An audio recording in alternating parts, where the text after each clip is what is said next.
Bu arada çalışan hanımefendi bana şöyle bir çiçek verdi. Bu senin için dedi. Anlaşılan o ki benim Dalat serüveni birazcık uzun sürecek. Bunu bir date teklifi olarak algılıyorum. Yorumlarınızı da bekliyorum. Bu Aşk-ı Memnu'da Bihter'in meşhur bir sahnesi vardır. Yanlış hatırlamıyorsam galiba Behlül'ü arıyordu. Herkes gitti bir ben kaldım bak herkes gitti diye. Şu anda tam onu yaşıyorum. Şöyle size hostelimi göstereyim son defa. Artık ayrılma vakti bu hostelden. Bu hostelde gerçekten çok güzel insanlarla tanıştım. İlk defa gördüklerim oldu. Daha önceden tanıştıklarım, daha yakından tanıdıklarım oldu.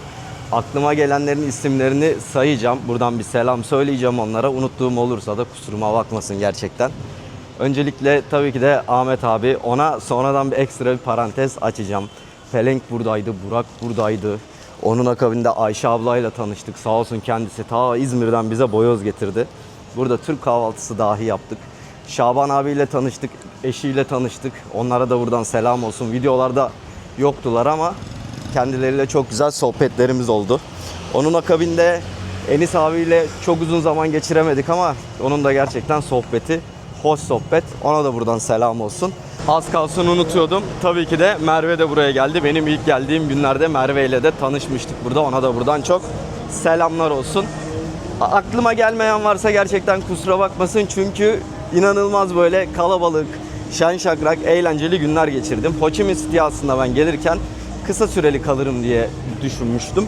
Fakat özellikle tabii ki de ben ilk buraya geldiğimde Ahmet abiyle beraber tanıştık. Biz Ahmet abiyle beraber geldiğimiz günden beri burada kalıyoruz. Birkaç gün dışında o birkaç gün bir yere gitmişti. Ahmet abiye de eğer bu videoyu izliyorsa, ki izlemediğini tahmin ediyorum çünkü Ahmet abi pek YouTube izlemeyi sevmiyor. Abi her şey için sana da ekstradan teşekkür ederim. Güzel sohbetin için. Gerçekten burada geçirdiğim günleri asla unutmayacağım. Böyle hayatımın her zaman güzel hatırlayacağım günlerinden biri olacak. Tabii ki de Ho Chi Minh City'de burada konaklamayıp Gökhan Hoca'ya da çok selamlar, sevgiler olsun. O da arada geliyordu burada özel ders yapıyordu. Ve tabii ki de Müjdat abi bir türlü buraya gelemedi. Hep bu hostelin şöyle kötü bir yanı var. Hep dolu maalesef bu hostel. Fakat burada da Müjdat abiyle bol bol buluştuk, sohbet ettik. Onunla da keyifli zamanlar geçirdik. Bilal abiye de buradan selamlar. Şimdi ilk defa bu videodan beni izleyenler olabilir. Kardeşim böyle herkese selam söylüyorsun işte. Hadi artık girişini yapsana ne yapıyorsun bu videoda diye. Fakat bundan önceki tüm videolarım aslında bu hostelden çıkıp çektim. Tüm videoları o hostelden yayınladım. Yani o hostelin bendeki yeri büyük. Tabii ki de orada böyle sevdiğim insanlarla zaman geçirirken, buradan da ayrılırken onlara bir selam vermek istedim. Bugün ne yapıyoruz? Bugün sizinle beraber Ho Chi Minh City defterini kapatıyoruz. Sonsuza kadar mı kapatıyoruz bilmiyorum. Çünkü belki Hanoi'ye kadar çıkıp oradan farklı bir ülkeye geçebilirim. O olmazsa belki tekrar Ho Chi Minh City'ye geri dönebilirim. Tam daha emin değilim. Şu anda nereye gidiyorum? Otobüs istasyonuna gidiyorum.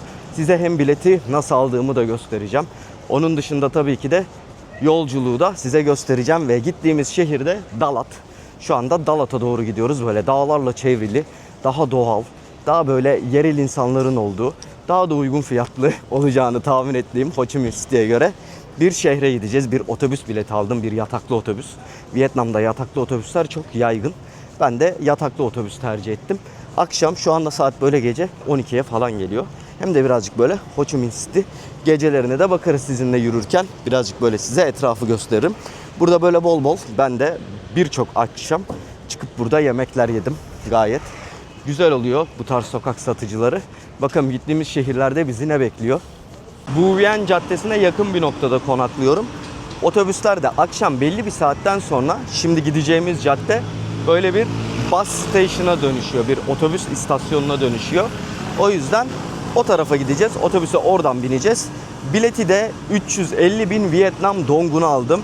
Fakat ben kartla satın aldığım için ufak bir komisyon eklendi. Bir 10 binlik de komisyon ekledi. Yani 362 bin liraya falan geldi.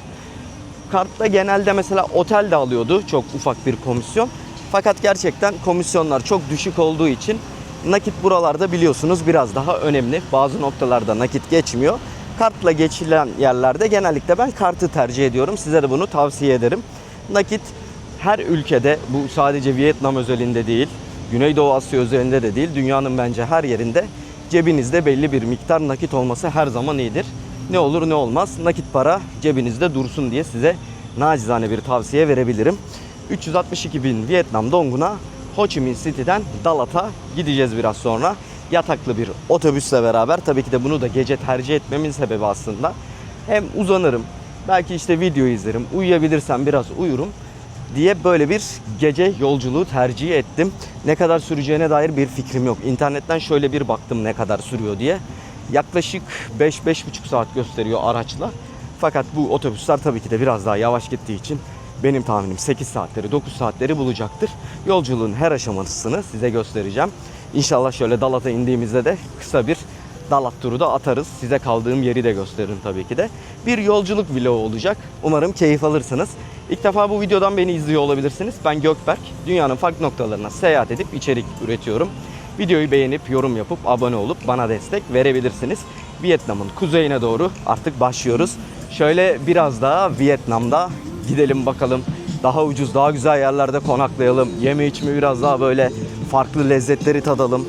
Biraz böyle farklı gece hayatlarına da girelim. Buraları artık biliyoruz. Buradan bir sürü size bir video çektim.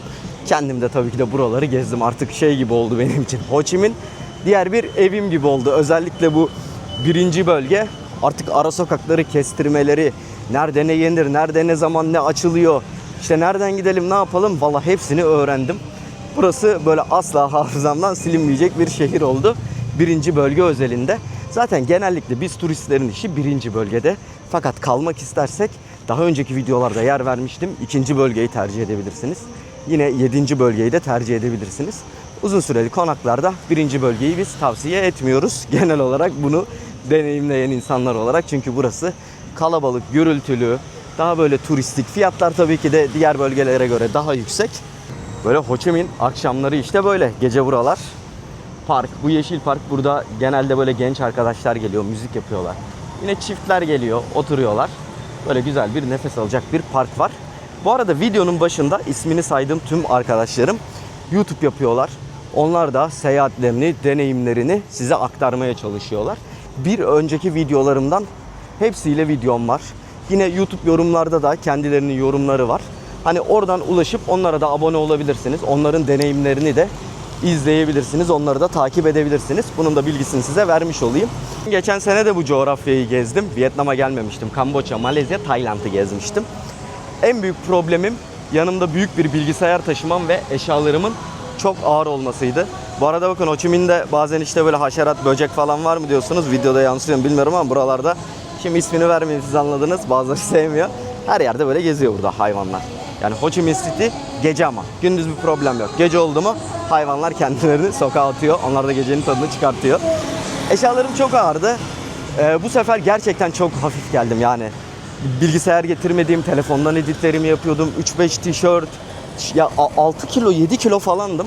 Fakat buraya gelince hem kendime bir bilgisayar aldım, hem bir işte power bank aldım. Benim eşyalarım kayboldu Tayland, Pattaya'da. O sebeple böyle bazı eksik ürünlerimi tamamladım. Gittim kendime alışveriş yaptım, tişörtler aldım, bir şeyler attım. Ya şu an 20 dakikadır falan yürüyorum. Çok yoruldum ve çok sıkıldım. Dalat'a gider gitmez eski tişörtlerimi ya direkt şutlayacağım. Size tavsiye, yanınızda az eşya getirin. Gerçekten eşya oldu mu ya her şey, sıkılmaya başlıyorsunuz. Ben mesela şu anda çok sıkılıyorum. Allah'tan geldik biletimi aldığım yere. Biletimi buradan aldım. Şöyle size göstereyim. The Sun diye bir şirket, otobüs şirketi. Zaten böyle sağda solda her yerde var. Yanında da şöyle bir 7-Eleven var. Bu Huyen hemen arka tarafta. Şu ara sokaklardan birinden sola dönersek bu Huyen'i göreceğiz. Hatta şöyle bir eşyaları bırakalım. Gelin sizinle bir yürüyelim bakalım akşam ne oluyor. Güzel. Eşyalardan kurtulduk. Özellikle tabii sırtımdaki çanta ağır. Diğerlerinde bir problem yok. Kendi bilgisayarım falan çok hafif. Bir de tax free alacağım diye bilgisayarın kabını da saklıyorum. O da tabii ekstra böyle bir çantayı sıkıştırıyor. O da gittikten sonra biraz da şöyle hafifledikten sonra bu işi hallederiz diye düşünüyorum. Hazır buraya kadar geldik. Şöyle birazcık da gecelere bakalım sizinle beraber. Ne oluyor, ne bitiyor? Ho Chi Minh'de gece neler var, neler yok. Çok öyle bu Huyen'in içine falan girmeyeceğim açıkçası. Zaten oraları size çok defa gösterdim önceki videolarda. Şöyle birazcık etrafta gezeriz. Ne var ne yok size onları gösteririm. Hani ilk defa bu videodan izliyor olabilirsiniz. Hello. Yo, thank you. Thank you. Burada böyle gelip geçerken size zaman zaman laf atabiliyorlar. Buralarda konaklama imkanı var ama fakat çok gürültülü gerçekten. Ya uzun süre konaklayacaksanız kafanız kaldırmayabilir. Ve burası tabii ki de çok turistik bir bölge olduğu için birazcık da pis. Açık konuşmam gerekirse size. Restoran anlamında da ben hiç buraya gelip yemek yemedim. Birkaç defa yan sokakta bir sandviççim var. O güzel. Hani orayı seviyorum. Ama onun dışında biraz daha böyle sağa sola giderseniz daha güzel yerler bulacağınızı düşünüyorum. Konaklama olarak da kısa süreli gelmişsinizdir. Gece hayatında seviyorsunuzdur. Hani ben eğlenmeye geldim burada. İşte Ho Chi Minh, Bu Viet'in oralarda takılacağım derseniz buralarda konaklayabilirsiniz. Ama öteki türlü ben biraz daha böyle sessiz sakin olayım. Gece hayatına da bir defa gideceğim, hani böyle ne var ne yok oraya bakacağım sadece derseniz biraz şehirden uzak bir yerde, yani bu bölgeden, Bu Viet'den uzak bir yerde tutarsınız. O zaman kafanız daha rahat eder. Benim geldiğim yer yürüyerek 15-20 dakika. Gece gördünüz zaten, kamerayla beraber sizinle yürüdük. Kimse yok. Bazen çok acıktığım oldu burada geceleri. Ahmet abi bilecek. Bir tane hamburgerci bulmuştuk kendimize. Hamburger söylüyorduk. Öyle bir dezavantajı var buranın. Tayland gibi öyle ben sokağa çıkayım 7-24 işte tüm şehirde, özellikle Bangkok için konuşuyorum, yine Phuket için, ille kendime yiyecek bir şeyler bulurum gibi bir durum Vietnam, Ho Chi Minh City'de yok. Vallahi gece benim kaldığım yerde tüm restoranlar kapatıyordu kendini. Ya çok gece öyle açlık krizine girdim. Hemen orada da Grab'den böyle bir hamburger, burger çağırıyordum. Ya da en kötü taksiye atlayıp Bu Viet tarafına geliyordum. Bir de fast food anlamında size bir bilgi vereyim burayla alakalı. Şöyle, Bu Viet bu arada sağ tarafımızda her gece hareketli. Hani burada işte hafta içi hafta sonu yok. Geldiğiniz tarihin o anlamda bir önemi yok ve işte Bu Viet.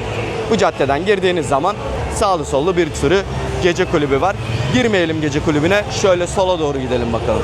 Birazcık şu tarafları gezelim sizinle beraber. Buranın yerel lezzetlerinden banh mi olmazsa olmaz. Bakın ne kadarmış fiyatı mesela. 30.000 Vietnam donguna buradan banh mi yiyebiliyorsunuz.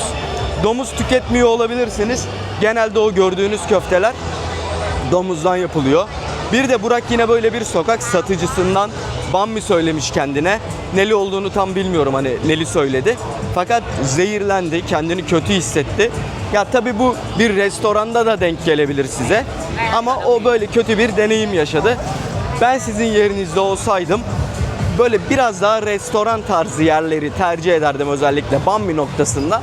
Bir 20.000, 30.000 Vietnam dongu daha fazla verip hani daha bence işi garantiye alabilirsiniz. Ama tabii bu nereden neyin ne olacağı da belli olmuyor. Bazen çok lüks restoranlara gidip yine zehirlenebiliyoruz maalesef.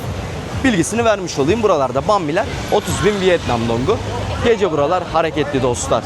Zaten görüyorsunuz bakın.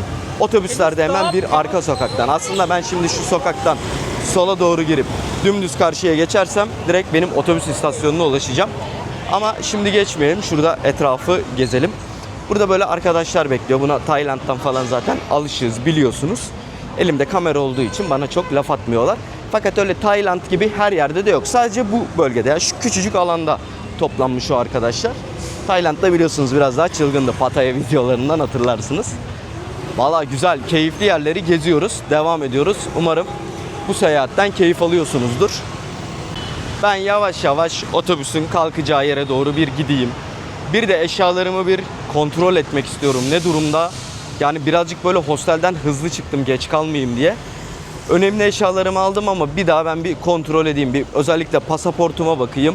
Bilgisayara bakayım, bir telefona bakayım, şarjlara bakayım, cüzdana bakayım. Gerisi zaten yerine konur. Önemli olan biliyorsunuz bizim için bu üçlü, bu dörtlü. Gerisi hallolur. Hani bir tişört unutmuşumdur, terlik unutmuşumdur falan. Onlar o kadar da problem değil. Size güzel bir yer tavsiye edeyim bu arada. Böyle hediyelik eşya almak isterseniz yine hemen Bu Viet'in orada Central Market, şurası aynen Central Market'in tam böyle sol çaprazında şöyle güzel bir şey var. Old Propaganda poster diye. Eski zamandaki, bu savaş zamanındaki propaganda posterleri var. İçi, üst katı bayağı güzel. Ya bayağı güzel bu arada, sadece propaganda posterleri olarak düşünmeyin. İçeride çok güzel hediyelik eşyalar da var. Benim hani böyle etrafı gezerken gördüğüm Vietnam'da en güzel, en orijinal hediyelik ürünler bu dükkanın içindeydi. Ve fiyatlar da makuldü, çok yüksek değildi. Yine kendinize poster de alabilirsiniz. Çok güzel poster de var. Farklı hediyelik eşyalar da var. Hani orijinal bir hediyelik almak isterseniz size orayı tavsiye ederim. O da aklınızda olsun. Şimdi arkadaş geldi. Önümdeki. Onu takip ediyorum. Onu takip et dedi. Umarım çok yürümeyiz. Tam bir de eşyalarımı çıkarttım. Normalde aslında otobüsler oraya geliyor. Fakat ben direkt bu gece istedim. Aslında ben bileti daha az önce aldım. Bir anda karar verdim hangi şehire gideceğime. Belki de o sebeple birazcık daha ileriye yürümem gerekecek. Arkadaşı takip ediyorum. Ben o arkadaşı takip ettim. Hemen 2-3 yan tarafa gittik. Bir otobüs istasyonuna gittik. Ya biletleri farklı yerden satıyorlar ama aynı yerde toplanıyoruz anladığım kadarıyla. Bizdeki böyle aynı. Şehirler içi ufak böyle dolmuşlar olur ya, farklı şehirlerden alıp bizi otogarlara götürür. Aynısı şu anda, ufak bir minibüse bindim. Büyük ihtimalle otogara doğru gidiyoruz. Yani bu asıl gerçek otobüsümüz değil. Henüz otogar yolculuğu devam ediyor. Bu arada otobüs buz gibi. Umarım diğeri böyle değildir. Gerçi battaniye falan veriyorlar, hatırlıyorum. Yine de ben bir montu kontrol ederim. Olmazsa yanıma mont alırım. Güneydoğu Asya'da gezerken mutlaka böyle metroya binerken, otobüse binerken bir mont, bir ceket alın yanınıza. Dışarısı çok sıcak, içerisi buz gibi. Hatta camdan bakayım belli olacak mı? Cam buğu dahi yapmış. Gidiyoruz yavaş yavaş. Dolmuş boş. Şimdi o dolmuştan indik. Şöyle bir toplanma alanına geldik. Size etrafı göstermek istiyorum. İnsanlar şu anda aynı benim gibi valizleriyle beraber otobüsün gelmesini bekliyorlar. O kadar uzun zamandır aynı yerde konaklıyorum ki çantayla gezme yetimi kaybetmişim. Aynı zamanda da yolculuk vlog çekme yetimi de kaybetmeye yaklaşmışım. Bu yol bize iyi gelecek. Şöyle birazcık yollara düşelim artık. Birazcık hızlanalım. Size de farklı yerleri de göstermek istiyorum. Çünkü birazcık böyle tempomuzu arttıracağız bu süreçte. Hani otobüs saat 1'de diyor fakat hala otobüs ortada yok. Saat şu anda 1.30'a yaklaştı. Bana da şuradan aynı şekilde su verdiler. Yanıma da bir ıslak mendil verdiler. Bu şekilde yataklı otobüsümüzün gelmesini bekliyoruz. Evet, otobüs geldi. Şimdi bakalım bu otobüs mü tabi? O da var. Budur ama ya. Buradaki herkes büyük ihtimalle şu anda Dalat'a doğru gidiyor. Valizi de vereceğim. Valiz için ekstra para vermiyoruz. Tayland'da mı? Birkaç yerde ekstra para istiyorlardı. Özür dilerim, düzeltiyorum. Balkanlarda. Balkanlarda her zaman böyle 1 euro, 2 euro istiyorlardı. Buralarda genelde valize dahil oluyor fiyatlandırma. Ben şimdi şu valiz işini bir halledeyim. Ondan sonra otobüsümüze yerleşelim. Sorunsuz bir şekilde otobüsümüze yerleştik. Şansıma da çok güzel bir yer geldi. Arka tarafta hemen böyle cam kenarı. Vallahi yerim çok güzel. Otobüsün darlığı da genişliği de fena değil. Bu arada değişebiliyor. Bazen böyle daha VIP otobüsler de denk gelebiliyor. Benimki anladığım kadarıyla tam da böyle %100 VIP olmayan ama oldukça rahat, en azından yataklı. Şimdi hemen içini de göstereyim size. Merak ettiğinizi biliyorum. İçi de böyle gözüküyor bak, otobüs. Perdeniz var. Perdenizi çekebiliyorsunuz. 1, 2 ve benim sıram olmak üzere 3 sıradan oluşuyor. Şöyle. Şahane valla. Şimdi şuraya bir yerleşmem lazım ama biraz yukarı çıkarken birden fırlattım her şeyi. Şöyle bir yerleşelim bakalım dostlar. Güzel. Yolculuk başladı. Dalat'a doğru gidiyoruz. Verdik. Otobüs hemen arkamda. Ben bu tarz seyahatlerde genelde otobüsün bir fotoğrafını çekiyorum. Plakasını alıyorum. Ne olur ne olmaz diye. Ya bir hevesle geldim buraya. Dedim ki ben burada şimdi güzel bir şeyler yerim. Çünkü acayip derecede açım. Abur cubur aldım otobüse binerken 7-Eleven'dan ama hiç kesmedi. Hiçbir şey yok. Gerçekten yiyecek kendime hiç uygun bir şey bulamıyorum. Ve anonsu Vietnamca yaptılar. Yani ne kadar süremiz olduğunu da bilmiyorum. Şurada gerçi insanlar po falan yiyor. Aslında ona bir gidip bakacağım ya. Şurada bakın banh mi kebap diyor. Vietnam'da dahi işte kebap yazıyor. Kebap böyle dünyaca meşhur bir lezzetimiz gerçekten bizim. Yine burada da farklı ürünler var. Fakat yani hiç bana hitap eden bir şey olmadı. Bunu daha önce de yaşadım. Çok zorlanıyorum bu otobüs seyahatlerinde. Yani Türkiye'de böyle neyi en çok özledin diye bana sorarsanız otobüs seyahatlerinde bir yorsan olur, yasa olur. Oralarda şöyle bir tost. Ne kadar güzel gider. Keşke olsa da yesek. Ya şuraya bir tostçu koyun. Şöyle bir sucuklu kaşarlı tost diyelim ama yok maalesef. Burada bakalım neler varmış. Poğlar var anladığım kadarıyla. Ya çok da güvenemedim biliyor musunuz şeye. Yani uzun zamandır burada kaynatılıyor. Hani bir problem yaşar mıyım acaba? Bir şey olur mu? Bana çok hitap eder mi? Ondan da emin olamadım ama galiba söyleyeceğim. Şuradan bir sipariş verelim. Hello. Do you have po? Pho. Yeah. Tuyết ơi, Tuyết, Tuyết, Tuyết, Tuyết ơi. Hello. Do you have po? À, chị. Ha, here. Okay. Thank you. Thank you. Ha, okay. Ticket. Oradan bilet almam gerekecek galiba. Domuz ya bu da galiba. Ya da bilmiyorum, rengi domuz olmasa bile çok hoşuma gitmedi. Yemiyorum ya, vazgeçtim. Şuradan kendime bir şey alayım. Bisküvi gibi bir şey alayım. Vallahi hiç güvenemedim, şu tezgahlara baksanıza. Yani bir de şimdi yol uzun gözüküyor. Şurada duruyor. Oraya da güvenmedim. Şöyle kapalı bir şeyler alalım. Neyse dostlar, sizi daha fazla kendi bu mutsuz halimle sıkmayayım. Yiyecek bir şeyler artık buradan bulursam alırım. Olmadı biraz daha dişimi sıkacağım. Dinlenme tesisi de böyle. Günaydın, merhaba. Ben şu anda Dalat otobüs istasyonuna ulaştım. Hemen saate bakalım sizinle beraber. Saat 1'deydi otobüs fakat 1.30-2'ye doğru bindik. Saat şu anda 8.48. Yani kaç saat sürdü? Neredeyse 8 saate yakın bir yolculuk yaptık. Şöyle size şimdi bir Dalat'ı göstereyim. Dalat otogarını. Güzel, sakin, hoş bir otogar. Bir sürü otobüs var burada. Şimdi buradan ücretsiz, anladığım kadarıyla servisler var. Arkadaşa otelimi gösterdim. Arkadaş burada bekleyebilirsin dedi. Gerçi burada Grab uygulaması da çalışıyor. Hatta ben baktım otele ne kadar diye. Gayet uygun fiyata otele de gidebiliyoruz. Kamerayı kapattıktan sonra bir tekrardan sorarım hani ne kadara gelir diye. Eğer çok uzunsa yine bir Grab yaparım. Grab'e atlarım. Kendime burada bir otelde tuttum. Özel bir oda tuttum. 2 gün içinde $18 vereceğim. Otelde size göstereceğim. Güzel de bir tavsiye olur, hem de güzel bir otelde. Booking yorumları da güzeldi. Bakın merakla bekliyorum.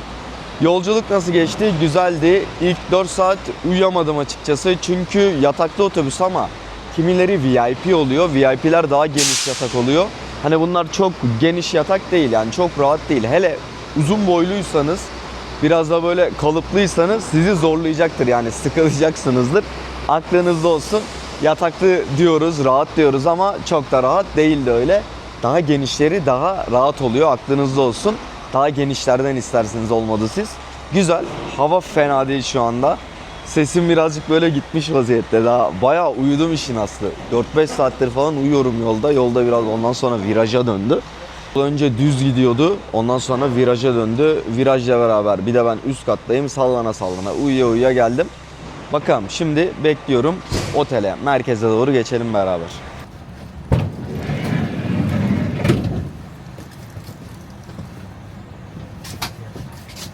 Şehir içi servisinden ücretsiz bir şekilde beni otelimin olduğu sokağın önüne getirdi. Siz de bu şirketi kullanırsanız, başka şehirlere dahi gitseniz bu şekilde servis kullanabilirsiniz. Gayet uygun, gayet pratik. Hani boşuna hem taksi beklemedim, hem boşuna taksi ekstradan para ödemedim. Gayet uygun bir şekilde buraya geldim. Dalat şehrine Edebi Bahar şehri de deniyor. Burası Vietnam'ın güneyinde dağlık bir alana kurulmuş. Böyle yeşilliklerin arasında muhteşem bir şehir. Şimdi ben de otelimi arıyorum. Şöyle zaten o yeşilliği gelir gelmez hissettim. Sanırım otelim şurası dostlar. Bir içeriye gireyim, bir sorayım bakayım check-in yapabilir miyim? En kötü ihtimalle de çantayı bırakırım zaten içeriye. Hadi bakalım, içeri doğru girelim. Şimdi ben erken saatte geldim otele. Zaten erken geldiğimi biliyordum. Yorumlarda okumuştum çalışanların çok iyi olduğunu. İstiyorsan dedi ailemin odası müsait, orada dinlenebilirsin dedim. Sadece çantamı bıraksam benim için yeter. Dinlenmeye gerek yok. Sağ olsun böyle ailesinin odasını bana açtı. Hani dedi oturabilirsin dedi, yatabilirsin dedi, dinlenebilirsin dedi. Şöyle ben çantamı attım. Şimdi bir aşağı inelim. Şöyle hem bir şeyler yemek istiyorum yavaş yavaş. Çünkü bayağı bir acıktım. Hem de şöyle birazcık ilk intiba olarak şehri keşfederiz beraber. Vallahi çok güzelmiş otel. Çalışanlar falan da çok güler yüzlüler. Şurada da hemen bir kafeteryası var. Şöyle bir hatta dışarı çıkalım bir bakalım. Ben yalnız ayakkabılarım diğer tarafta kaldı. Ayakkabılarımı alayım, şöyle size içeriği de göstereyim. Tuvaleti de burada kullanabilirsin dedi. Süpermiş ya. Büyük çantamı attım. Sırtımda ufak çantam var. Şu anda çok rahatladım. Karnım acayip aç. Biliyorsunuz duraklama yerlerinde kendime yiyecek hiçbir şey bulamadım. Şimdi şöyle bir hemen etrafa bakmak istiyorum. Ne yiyebilirim, ne içebilirim? Hiç araştırma da yapmadım işin aslı. Beraber Dalat'ı hem şöyle ilk intiba olarak keşfedeceğiz. Şehir merkezinden ben yaklaşık bir 1,5 kilometre falan uzaktayım. Burası biraz daha böyle şehirden uzakta kalıyor. Fakat burayı tercih ettim. Sol tarafta şöyle aslında bir Bambi bizi karşıladı ama nedir ne değildir tam da bilmiyorum. Birazcık şöyle etrafa bakmak istiyorum. Belki etrafta daha güzel bir şeyler bulabiliriz. Ho Chi Minh'de kaldığımız dönemde özellikle Ahmet abiyle beraber sürekli Ho Chi Minh'in ne kadar böyle havasının kötü olduğundan bahsettik. Fakat uzun zamandır tabii orada kaldığımız için belli bir süre sonra bu duruma alışıyoruz ister istemez. Buraya gelince gerçekten hava bayağı bir fark etti. Şu an çok güzel bir hava var burada. Etraf harika gözüküyor diyemeyeceğim. Çünkü böyle bir inşaat çalışması gibi bir şey var şu anda etrafta. O sebeple birazcık böyle karmaşık. Ama etrafımız dağlarla çevrili şu anda. Ben görebiliyorum sağ tarafım, sol tarafım. Her taraf böyle bir dağlık alan. Tabii ki de burası turistik bir nokta değil.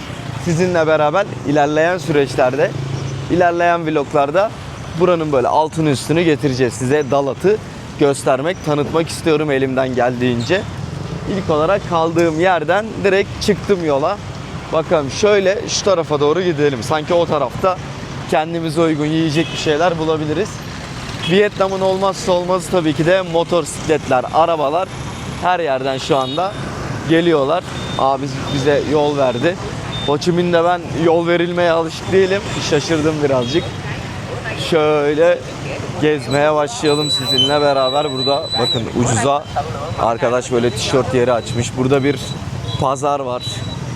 O yeşillikler bayağı güzel gözüküyor yalnız. Bakalım ama mutfak yok işte benim kaldığım yerde. Aslında kaldığım yerde mutfak olsaydı belki orada kendime böyle yiyecek bir şeyler hazırlayabilirdim. Fiyatları çok merak ediyorum. Hep Ho Chi Minh yüksek yüksek dedik. İlk defa şu anda Vietnam'da Ho Chi Minh dışında bir yere geldim. Vallahi heyecanlıyım. Bunu hep sosyal medyada görüyordum. Arkadaş şu anda galiba kulak kirlerini temizliyor ama ben yaptırmaya açıkçası birazcık çekiniyorum onu. Ama burada o da varmış demek ki. Vay vay vay. Güzel ya güzel. Güzel güzel. Güzel bir yere geldik. İlk intiba olarak. Hiç turist yok etrafta. Şu anda tek turist benim. Buraya da restoran vardır diye daldım ama etrafta hiç böyle restoran da göremiyorum açıkçası. Restoran bulamazsak eğer ne yapacağız? İnternetten bakacağız. Burada yine böyle etler konulmuş, bakın satışa çıkartılmış. Buradan gelip Vietnam halkı kendine et alıyor. Yine şu sağ tarafta da etler var. Tabi açık bir şekilde konulmuş. Şurada da şöyle bakın balıklar var. Buradan gelip yine balık da alabiliyoruz. Tavukları koymuş buraya. Birazcık böyle Tayland'ın yerel yerlerinin vibe'ını almaya başladım hemen gelir gelmez. Güzel. Şurada direkt tavukları satıyorlar. Şu şekilde koymuşlar. Herhalde gidip oradan kendimiz satın alabiliyoruz. Güzel ya, burası galiba bir pazar yeri. Şu anda bir pazar yerindeyiz. Çünkü her tarafında böyle balıklar, tavuklar, etler var. Yine şurada da mesela arkadaşımız hanımefendi şu anda balık doğuruyordu, balık kesiyordu. Valla burada yiyecek bir şey bilmiyorum. Bulabilecek miyiz sizce? Etraf pek yiyecek bir şeye uygun değil gibi gözüküyor şu anda. Galiba internetten şöyle bir kontrol etmemiz gerekecek. Çünkü artık burada o hareket de azaldı. Yerini böyle daha sessiz, sakin bir yer aldı. Mesela burada da böyle hello. Burada da böyle bir sürü etler koymuş. Hello. Şuradan bakın kendilerine geliyorlar, buradan et alıyorlar. Thank you. Dostlar biz böyle geze geze bulamayacağız. Ben bir internetten kontrol edeyim. Buralarda ne yiyebiliriz, ne yapabiliriz? Kendimize uygun bir şeyler bulalım. Şimdi bir tane pizzacı buldum internette. Yorumları da güzeldi. Çok açım, hani etrafta da ne var ne yok hiç bilmediğim için şöyle bilindik sularda yüzeyim dedim. Hemen şimdi bir Grab çağırdım. Buradan da ne kadar işte bir çok yakın ya aslında. Yürüyerek bir 12-13 dakikaydı. Grab'le de 14.000 Vietnam donguna şu anda pizzacıya doğru gidiyoruz. Şöyle size birazcık etrafı da göstereyim bu arada. Dağlık bir bölge olduğu için bazı noktalarda hafif böyle yokuşlar da var. Güzel güzel hava püfür püfür esiyor. Harika bir hava var burada şu anda. Özlemişim böyle güzel havayı. Hafif serin, temiz. Şöyle içime çekiyorum, misler gibi valla. Etrafta çok güzel. Baksanıza. Harika gözüküyor.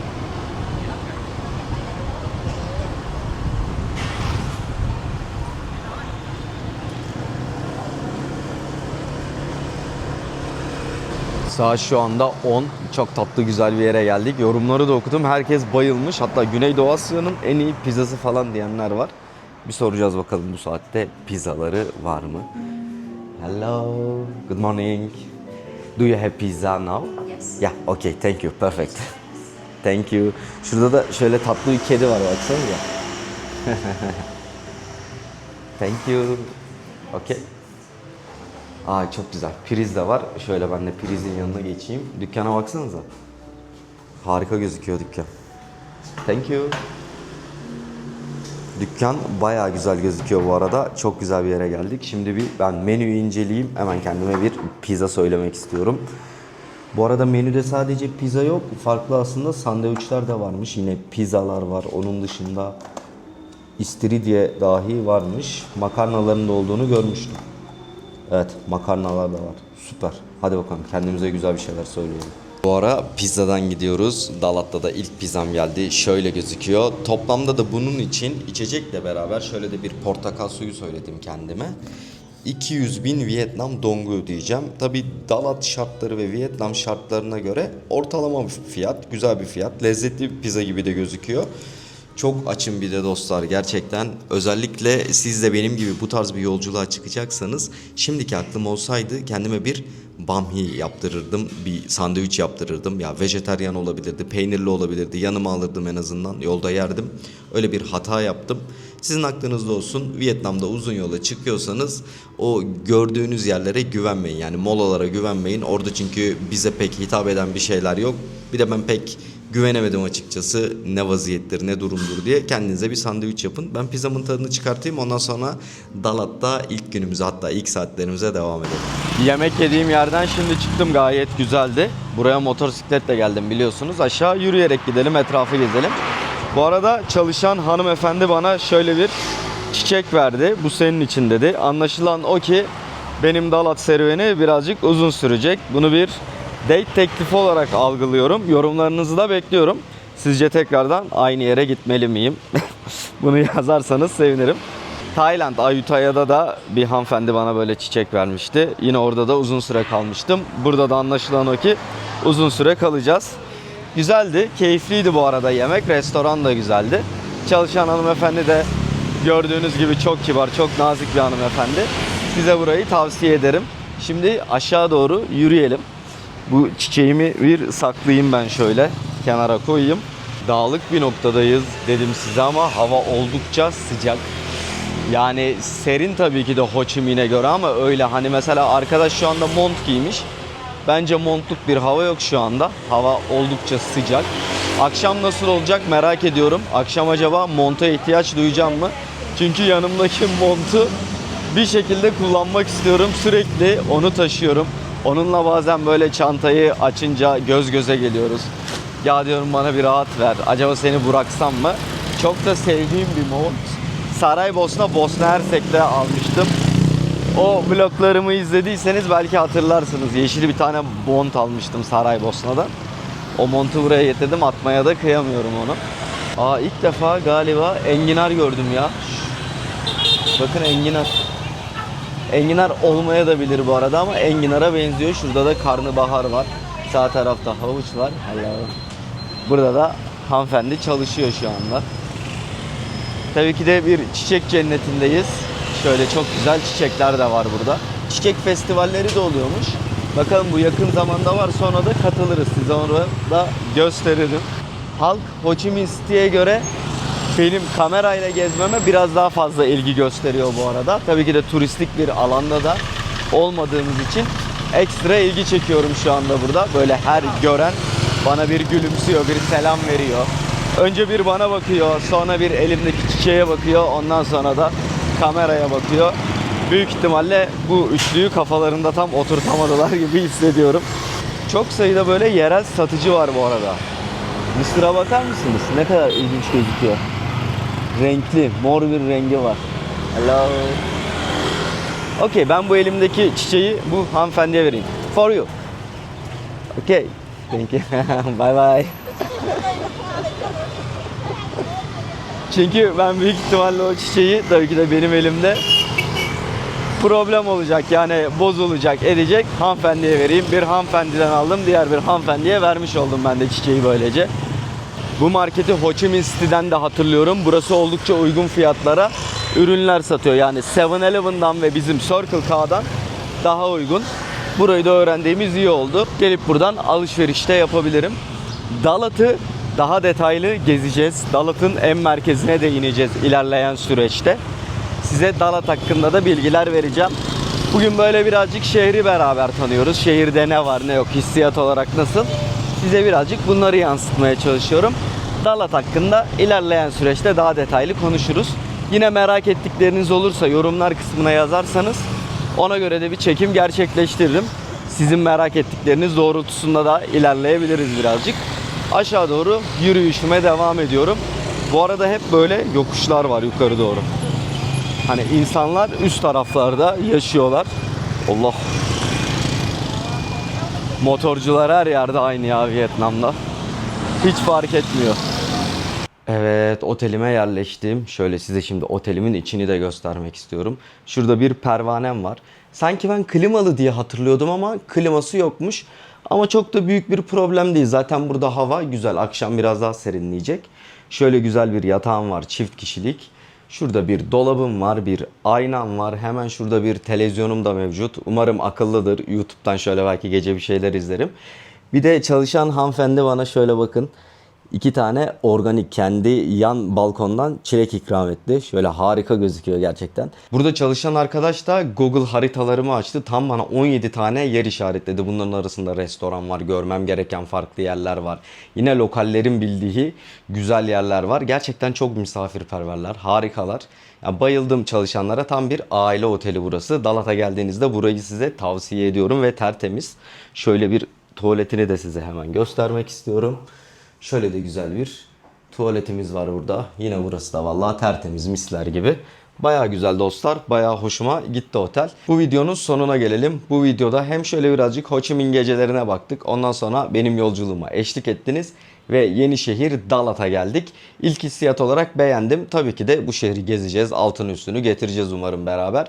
Videoyu buraya kadar izlediyseniz beğenmeyi, abone olmayı ve yorum yapmayı unutmazsanız sevinirim. Bir sonraki videoda tekrardan görüşmek dileğiyle. Hoşça kalın. İyi bakın kendinize.